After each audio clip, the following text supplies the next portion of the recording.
आशा कहाँ स्वान को सिमृत सुनाए, कहाँ साकत पै हर गुण गाए। राम राम राम रमे रम रहिए, साकत स्यों भूल नहीं कहिए। रहाओ कौआ कहा कपूर चराए, कहाँ बिसियर को दूध पियाए। सत संगत मिल विवेक बुद्ध होई, पारस परस लोहा कंचन सोई। साकत स्वान सब करे कराया, जो तुर लिखिया सुकर्म कमाया। अमृत लै लै नीम सिंचाई, कहत कबीर उवा को सहज न जाई। वाहिगुरु जी का खालसा, वाहिगुरु जी की फतेह। ਇਹ ਪਾਵਨ ਸ਼ਬਦ ਜੇ ਅਸੀਂ ਸਿਰਫ ਪਾਠ ਕਰ ਲਈਏ ਤਾਂ ਕੁਝ ਵੀ ਸਮਝ ਨਹੀਂ ਆਵੇ, ਜਾਂ ਜੋ ਸਮਝ ਆਵੇਗੀ ਉਹ ਜਿਤਨੀ ਜਿਸ ਦੀ ਸਮਝ ਹੈ ਉਨੀ ਆਵੇ, ਪਰ ਵਿਚਾਰ ਕਰਨ ਨਾਲ ਸਮਝ ਆਵੇਗੀ ਕਿ ਭਗਤ ਕਬੀਰ ਜੀ ਕੀ ਕਹਿਣਾ ਚਾਹੁੰਦੇ। ਬਹੁਤੇ ਲੋਕ ਦੂਜਿਆਂ ਦੇ ਫਿਕਰ ਵਿੱਚ ਮਰ ਰਹੇ, ਦੂਜਿਆਂ ਦੇ ਔਗੁਣਾਂ ਦੀਆਂ ਲਿਸਟਾਂ ਬਣਾਈ ਫਿਰਦੇ। ਫਲਾਣੇ ਨੇ ਆਹ ਕੀਤਾ ਜੀ, ਫਲਾਣੇ ਨੇ ਆਹ ਕੀਤਾ ਜੀ, ਫਲਾਣੇ। ਭਗਤ ਜੀ ਆਂਦੇ ਨੇ ਐਵੇਂ ਆਪਣਾ ਸਮਾਂ ਨਾ ਗਵਾਓ, ਆਪਣੇ ਆਪ ਨੂੰ ਸਵਾਰਨ ਦਾ ਯਤਨ ਕਰੋ। ਫਰੀਦ ਜੀ ਨੇ ਵੀ ਠੀਕ ਹੈ, ਆਪ ਸਵਾਰੈ ਮੈਂ ਮਿਲੈ, ਮੈਂ ਮਿਲਿਆ ਸੁਖ ਹੋਏ। ਫਰੀਦਾ ਜੇ ਤੂੰ ਮੇਰਾ ਹੋਏ ਰਹੇ, ਸਭ ਜਗ ਤੇਰਾ ਹੋਏ। ਅਸੀਂ ਦੂਜਿਆਂ ਦਾ ਫਿਕਰ ਘੱਟ ਕਰੀਏ ਤੇ ਆਪਣਾ ਜ਼ਿਆਦਾ ਕਰੀਏ। ਪਾਤਸ਼ਾਹ ਨੇ ਤੇ ਕਿਹਾ ਗਿਆਨੀ ਹੋ ਹੀ ਹੋ ਸਕਦਾ। ਪ੍ਰਥਮੇ ਮਨ ਪ੍ਰਬੋਧੇ ਆਪਣਾ, ਪਾਛੇ ਅਵਰ ਰਿਝਾਵੇ। ਪਹਿਲਾਂ ਆਪਣੇ ਮਨ ਨੂੰ ਸਮਝਾਏ। ਜਿਸ ਦਿਨ ਅਸੀਂ ਆਪਣੇ ਮਨ ਨੂੰ ਸਮਝਾ ਲਵਾਂਗੇ ਫਿਰ ਦੂਜਿਆਂ ਤੇ ਅਸਰ ਹੋਵੇ। ਪਰ ਅਸੀਂ ਦੂਜਿਆਂ ਨੂੰ ਉਪਦੇਸ਼ ਕਰ ਰਹੇ ਹਾਂ, ਆਪ ਅਮਲ ਨਹੀਂ ਕਰ ਰਹੇ। ਇਸੇ ਲਈ ਕਿਸੇ ਸਿਆਣੇ ਵਿਦਵਾਨ ਨੇ ਕਿਹਾ, ਅਮਲ ਸੇ ਜ਼ਿੰਦਗੀ ਬਣਤੀ ਹੈ। ਬੰਦੇ ਦੇ ਅਮਲ ਨਾਲ ਇਹ ਜ਼ਿੰਦਗੀ ਬਣ। ਅਮਲ ਸੇ ਜ਼ਿੰਦਗੀ ਬਣਤੀ ਹੈ, ਜੰਨਤ ਵੀ ਜਹੰਨਮ ਵੀ। ਜਦੋਂ ਅਸੀਂ ਅਮਲ ਕਰਨ ਲੱਗ ਪਵਾਂਗੇ ਸਾਡੇ ਵਿੱਚ ਤਬਦੀਲੀ ਆਵੇ। ਭਗਤ ਜੀ ਕਹਿੰਦੇ ਨੇ ਰਾਮ ਰਾਮ ਰਾਮ ਰਮੇ ਰਮ ਰਹੀਏ। ਉਸ ਰਾਮ ਦੇ ਨਾਮ ਨਾਲ, ਜੋ ਰਾਮ ਸਭ ਜਗ੍ਹਾ ਤੇ ਰਮਿਆ ਹੋਇਆ, ਉਹਦੇ ਨਾਲ ਜੁੜੇ ਰਹੋ। ਲਗਾਤਾਰ ਉਸ ਦਾ ਸਿਮਰਨ ਕਰੋ ਤੇ ਉਹਦੇ ਸਿਮਰਨ ਦੀ ਬਰਕਤ ਦੇ ਨਾਲ ਤੁਹਾਡੇ ਸੁਭਾਅ ਵਿੱਚ ਤਬਦੀਲੀ ਆਵੇ। ਰਾਮ ਰਾਮ ਰਾਮ ਰਮੇ ਰਮ ਰਹੀਏ, ਸਾਕਤ ਸਿਉਂ ਭੂਲ ਨਹੀਂ ਕਹੀਏ।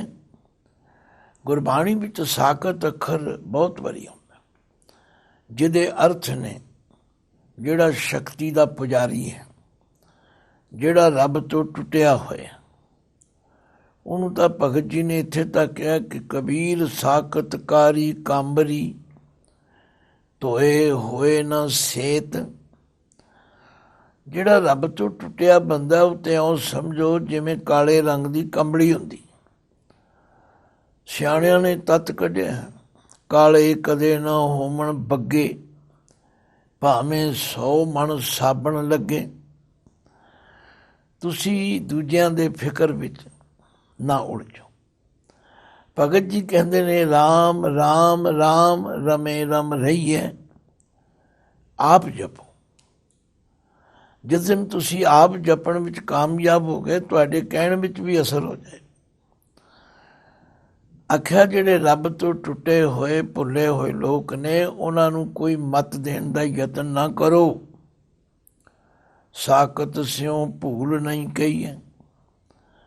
ਉਹਨਾਂ ਨਾਲ ਮੱਥਾ ਮਾਰੋਗੇ ਤੇ ਤੁਹਾਨੂੰ ਉਲਟੀਆਂ ਗੱਲਾਂ ਸੁਣਨੀਆਂ ਪੈਣੀਆਂ।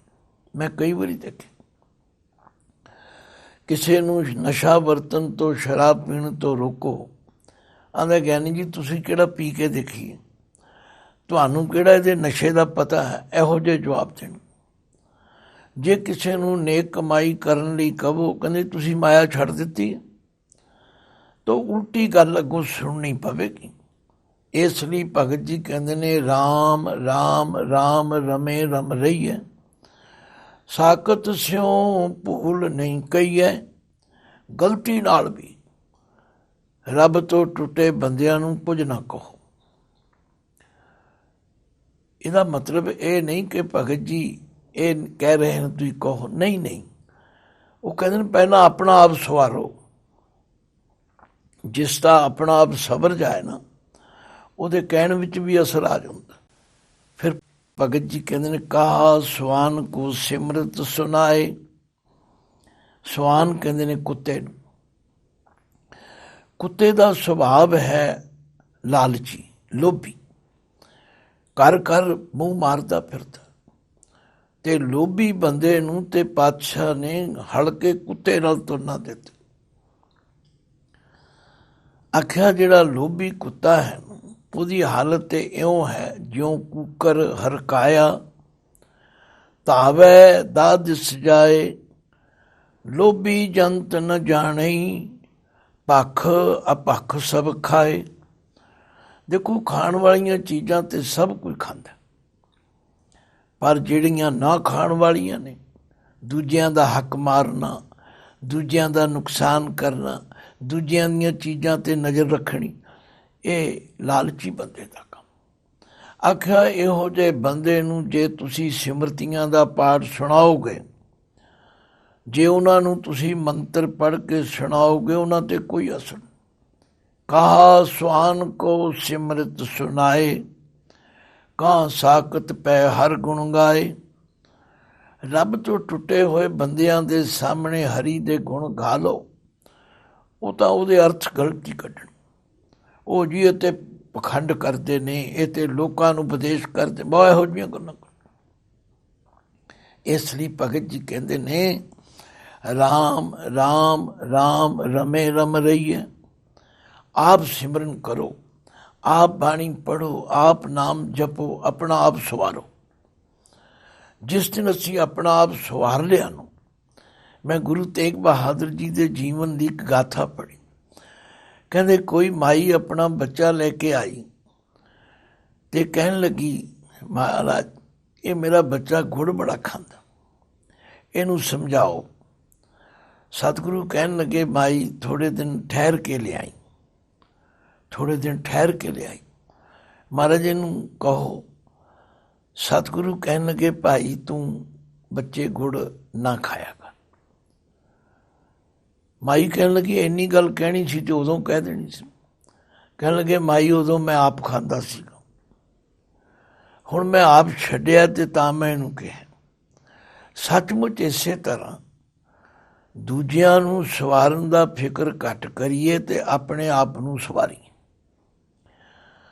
ਰਾਮ ਰਾਮ ਰਾਮ ਰਮੇ ਰਮ ਰਹੀਏ, ਸਾਕਤ ਸਿਉ ਭੂਲ ਨਹੀਂ ਕਹੀਏ। ਇਸੇ ਤਰ੍ਹਾਂ ਮੈਂ ਪੜ੍ਹਿਆ ਕਿ ਗੁਰੂ ਦਰੋਣਾਚਰਜ ਦੇ ਕੋਲ ਯੁਧਿਸ਼ਟਰ ਵੀ ਪੜ੍ਹਨ ਜਾਂਦਾ ਸੀ,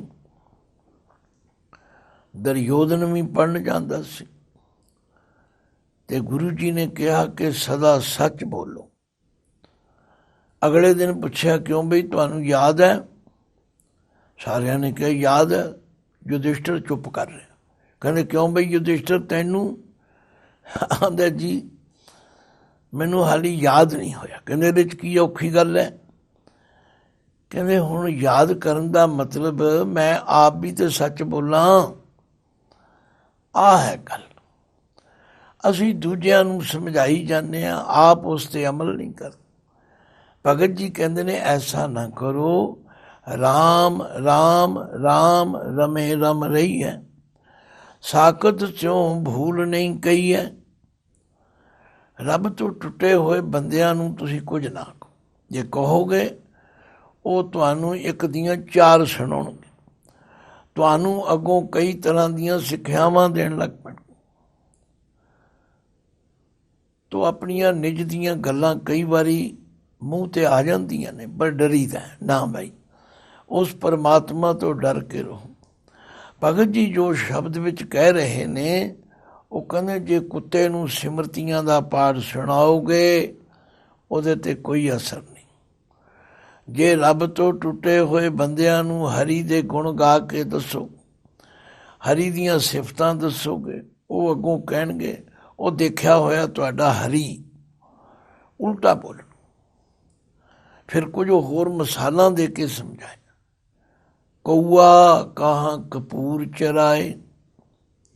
ਹੁਣ ਜਿਹੜਾ ਕਪੂਰ ਹੈ, ਜਿਹਨੂੰ ਮੁਸ਼ਕਾਫੂਰ ਵੀ ਕਹਿੰਦੇ, ਜੇ ਇਹ ਕਊਏ ਨੂੰ ਖਵਾਓ ਉਹਨੂੰ ਕੀ ਅਸਰ ਹੋਵੇ? ਉਹਦਾ ਸੁਭਾਅ ਤੇ ਹੈ ਗੰਦਗੀ ਖਾਣ ਦਾ, ਉਹ ਤਾਂ ਬਿਸ਼ਟਾ ਤੇ ਖੁਸ਼ ਹੁੰਦਾ, ਉਹਨੂੰ ਕਪੂਰ ਚੰਗਾ ਨਹੀਂ ਲੱਗੇ। ਕਊਆ ਕਾਹਾਂ ਕਪੂਰ ਚਰਾਏ, ਕਾਂ ਬਿਸੀਅਰ ਕੋ दूध ਪਿਆਏ।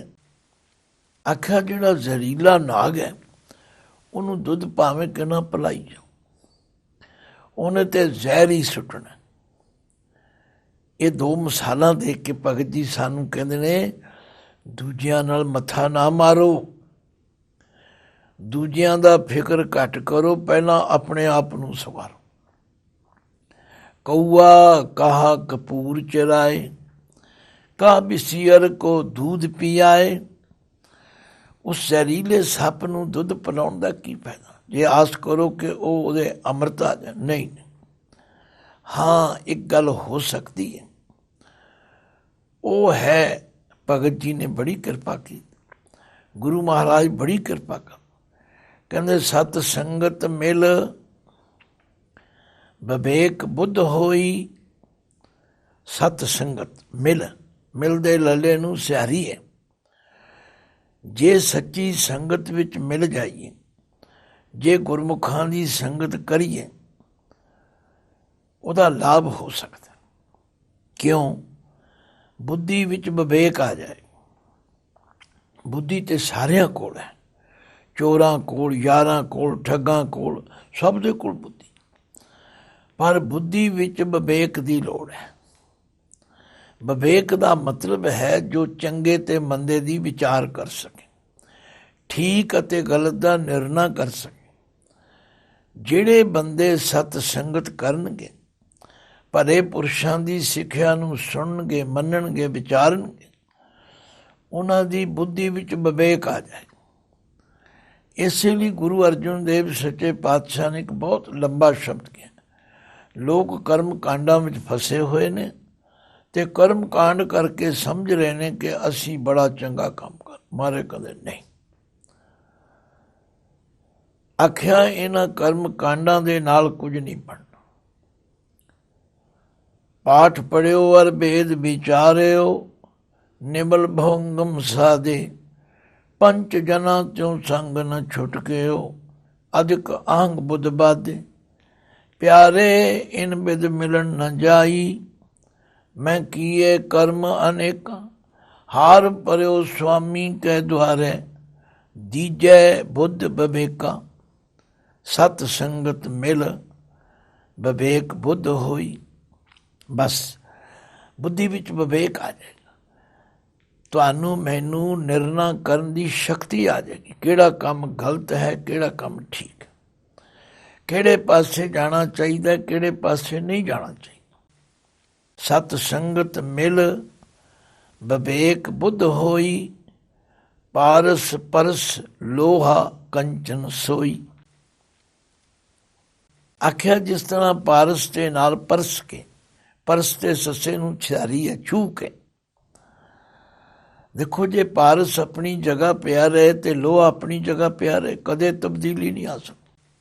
ਕੰਡੀਸ਼ਨ ਹੈ ਜੇ ਲੋਹਾ ਪਾਰਸ ਨਾਲ ਛੂ ਜਾਏ ਫਿਰ ਉਹ ਕੰਚਨ ਬਣ ਜਾਂਦਾ, ਸੋਨਾ ਬਣ ਜਾਂਦਾ।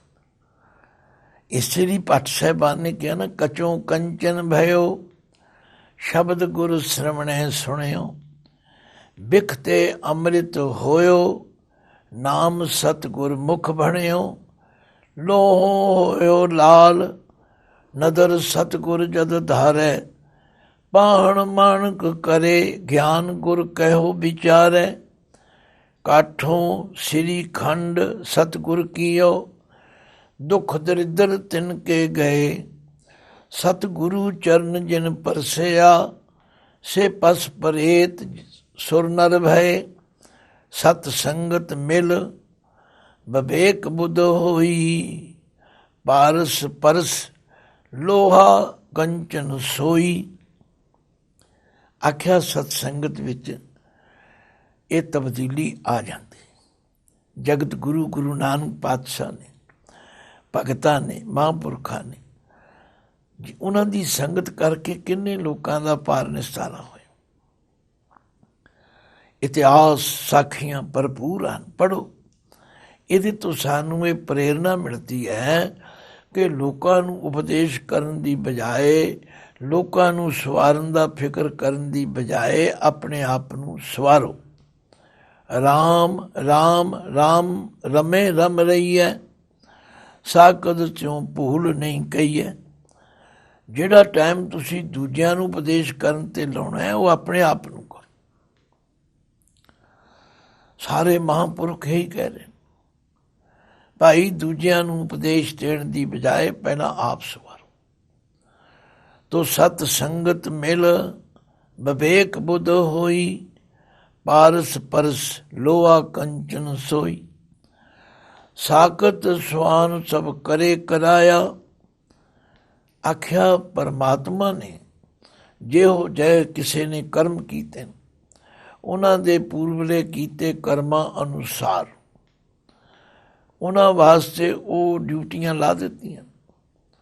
ਰੋਜ਼ ਅਸੀਂ ਜਪਜੀ ਸਾਹਿਬ ਪੜ੍ਹਦੇ ਹਾਂ, ਉਹਦੀ ਰਚਨਾ ਵਿੱਚ ਅਸੰਖ ਮੂਰਖ, ਅੰਧ ਘੋਰ, ਅਸੰਖ ਚੋਰ, ਹਰਾਮ ਖੋਰ, ਅਸੰਖ ਅਮਰ ਕਰ ਜਾਏ ਜ਼ੋਰ, ਅਸੰਖ ਗਲਵਡ ਹੱਤਿਆ ਕਮਾਹੇ, ਅਸੰਖ ਪਾਪੀ ਪਾਪ ਕਰ ਜਾਏ, ਅਸੰਖ ਕੂੜਿਆਰ ਕੂੜੇ ਫਿਰਾਹੇ, ਅਸੰਖ ਮਲੇਛ ਮਲ ਭਕ ਖਾਏ, ਅਸੰਖ ਨਿੰਦਕ ਸਿਰ ਕਰੈ ਭਾਰ, ਨਾਨਕ ਨੀਚ ਕਹਿ ਵਿਚਾਰ, ਵਾਰਿਆ ਨ ਜਾਵਾਂ ਇੱਕ ਵਾਰ, ਜੋ ਤੁਧ ਭਾਵੈ ਸਾਈ ਭਲੀ ਕਾਰ।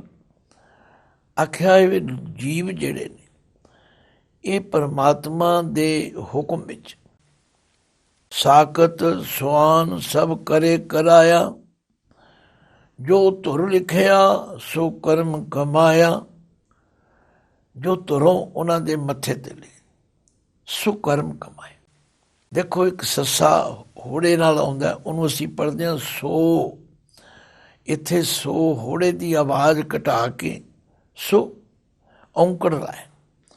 ਅਸੀਂ ਇਹਨੂੰ ਵੀ ਜੇ ਸੋ ਪੜ੍ਹੀਏ ਤਾਂ ਫਿਰ ਫਰਕ ਕੀ ਹੋਏ? ਨਹੀਂ, ਇਹ ਕਵਿਤਾ ਦਾ ਤੋਲ ਪੂਰਾ ਕਰਨ ਲਈ ਕਿਧਰੇ ਹੋੜਾ ਲਾਇਆ ਤੇ ਕਿਧਰੇ ਔਂਕੜ ਲਾਇਆ। ਆਖਿਆ ਇਹ ਜਿਤਨੇ ਜੀਵ ਹਨ, ਚਾਹੇ ਸਾਕਤ ਹੈ ਤੇ ਚਾਹੇ ਸਵਾਨ ਕੁੱਤਾ ਹੈ, ਸਾਕਤ ਸਵਾਨ ਸਭ ਕਰੇ ਕਰਾਇਆ, ਜੋ ਧੁਰ ਲਿਖਿਆ ਸੋ ਕਰਮ ਕਮਾਇਆ। ਅੰਮ੍ਰਿਤ ਲੈ ਲੈ ਨੀਮ ਸਿੰਚਾਈ। ਅੰਮ੍ਰਿਤ ਤੋਂ ਭਾਵ ਇੱਥੇ ਹੈ ਮਿੱਠਾ, ਮਿਠਾਸ ਵਾਲਾ ਪਾਣੀ। ਜੇ ਨਿੰਮ ਦੀ ਦਰਖਤ ਦੀ ਜੜ ਵਿੱਚ ਰੋਜ਼ ਪਾਓ, ਰੋਜ਼ ਸਿੰਚੋ, ਰੋਜ਼ ਸਿੰਚੋ, ਸਿੰਚੀ ਜਾਓ। ਕਹਿਤ ਕਬੀਰ ਉਹ ਕੋ ਸਹਿਜ ਨਾ ਜਾਈ। ਹੁਣ ਦੇਖੋ ਇੱਥੇ ਸਹਿਜ ਦਾ ਮਤਲਬ ਹੈ ਸੁਭਾਅ। ਕਿਧਰੇ ਸਹਿਜ ਦਾ ਮਤਲਬ ਅਡੋਲਤਾ ਹੈ, ਕਿਧਰੇ ਸਹਿਜੇ ਸਹਿਜੇ ਹੈ, ਪਰ ਇੱਥੇ ਸਹਿਜ ਦਾ ਮਤਲਬ ਹੈ ਸੁਭਾਅ। ਅੰਮ੍ਰਿਤ ਲੈ ਲੈ ਨੀਮ ਸਿੰਚਾਈ, ਕਹਿਤ ਕਬੀਰ ਉਹ ਕੋ ਸਹਿਜ ਨਾ ਜਾਈ। ਉਹਨਾਂ ਦਾ ਜੋ ਜਮਾਂਦਰੂ ਸੁਭਾਅ ਬਣਿਆ ਹੋਇਆ ਨਾ ਉਹ ਨਹੀਂ ਜਾਂਦਾ। ਇਹਦਾ ਇਹ ਮਤਲਬ ਨਹੀਂ ਕਿ ਸਾਨੂੰ ਪ੍ਰੇਰਨਾ ਨਹੀਂ ਕਰਨੀ ਚਾਹੀਦੀ, ਨਹੀਂ। ਭਗਤ ਜੀ ਕਹਿੰਦੇ ਪਹਿਲਾਂ ਆਪਣੇ ਆਪ ਨੂੰ ਸਵਾਰੋ। ਬਹੁਤ ਵਾਰੀ ਦੇਖਿਆ ਜਦੋਂ ਪ੍ਰਚਾਰਕ ਉਪਦੇਸ਼ਕ ਮੇਰੇ ਵਰਗੇ ਸਟੇਜਾਂ 'ਤੇ ਉਪਦੇਸ਼ ਕਰਦੇ ਨੇ ਤੇ ਆਪ ਅਮਲ ਨਹੀਂ ਕਰਦੇ, ਫਿਰ ਲੋਕ ਉਹਨਾਂ 'ਤੇ ਲਾਂਛਣ ਵੀ ਲਾਉਂਦੇ ਨੇ, ਫਿਰ ਲੋਕ ਉਹਨਾਂ ਦਾ ਜਲੂਸ ਵੀ ਕੱਢਦੇ ਨੇ, ਵੇਖੋ ਜੀ ਆਪ ਤੇ ਇਉਂ ਕਰਦੇ ਨੇ। ਇਸ ਲਈ ਭਗਤ ਜੀ ਕਹਿੰਦੇ ਨੇ ਮੇਰੀ ਸਲਾਹ ਮੰਨੋ, ਤੁਸੀਂ ਦੂਜਿਆਂ ਦੇ ਫਿਕਰ ਵਿੱਚ ਬਹੁਤੇ ਚਿੰਤਤ ਨਾ ਹੋਵੋ, ਤੁਸੀਂ ਆਪ ਰੋਜ਼ ਨਿਤਨੇਮ ਕਰੋ, ਆਪ ਸਿਮਰਨ ਕਰੋ। ਤਾਂ ਭਗਤ ਜੀ ਨੇ ਕਪਾਟ ਖੋਲ ਦਿੱਤੇ ਹਨ ਅਤੇ ਕਿਤਨੀ ਸੁੰਦਰ ਸਿੱਖਿਆ ਦਿੱਤੀ ਹੈ। ਭਾਈ ਆਪ ਪਰਮਾਤਮਾ ਦਾ ਨਾਮ ਜਪੋ, ਜਪੀ ਜਾਓ, ਜਪੀ ਜਾਓ। ਇਸ ਤੁਹਾਡੇ ਜਪੇ ਦਾ ਲਾਭ ਤੁਹਾਨੂੰ ਵੀ ਹੋਵੇਗਾ ਅਤੇ ਫਿਰ ਜੇ ਤੁਸੀਂ ਕਿਸੇ ਨੂੰ ਚੰਗੀ ਮੱਤ ਦਿਓਗੇ ਤਾਂ ਉਹਦਾ ਅਸਰ ਵੀ ਹੋਵੇਗਾ। ਭੁੱਲਾਂ ਚੁੱਕਾਂ ਦੀ ਖਿਮਾ ਬਖਸ਼ਣੀ। ਵਾਹਿਗੁਰੂ ਜੀ ਕਾ ਖਾਲਸਾ, ਵਾਹਿਗੁਰੂ ਜੀ ਕੀ ਫਤਿਹ।